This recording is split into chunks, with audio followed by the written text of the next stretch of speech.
I remember very distinctly when 9/11 happened. One of the first folks I had an opportunity to speak with was from Kendall County. His name was Jimmy Sewell. You know, Bernie is a long way from New York City. What moved you to want to go from Bernie, drop everything that you were doing, and go to New York City? Actually, I wasn't at first. You know, they sent out these notices through sheriff's departments and police agencies looking for people who come and help. Those guys had worked 24/7, you know, just crazy. And the first 3 or 4 times it came through, I felt like I was too busy to go.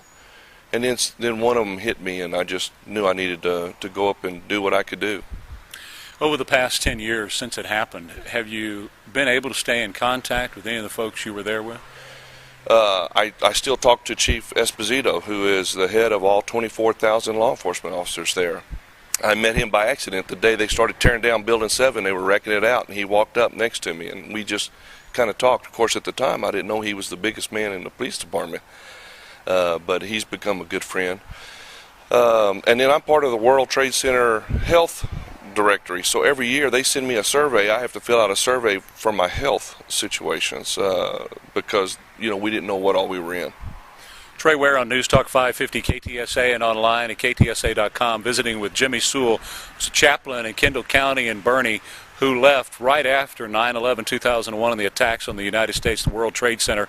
He went up there to pray with folks and to help dig through the rubble in a recovery effort. Jimmy, in the past 10 years, when you look back and reflect, how would you say those days and that event changed you? It changed it. You know, you hear people say it changed my life. It changed my life. Reading the signs and the notes that family members put for their loved ones that were lost was brutally difficult for me, having children and a wife.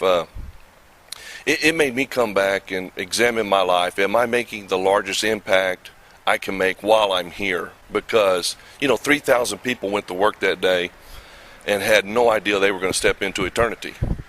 And so I try to live every day like today's my last day. I'm going to tell everybody I know I love them. And, you know, I'm going to live life. Talk to us, if you would, about moving forward from here, about preventing such things from happening in the future, about how we should respond in the future to such things. I mean, this was the largest attack of this kind on the United States. Did we respond the way we should have, and what maybe should we do differently moving forward? You know, there's no way any of us can be prepared at any time, at any day, for a terrorist attack. All we can do is respond. It's a reaction thing, not an action thing.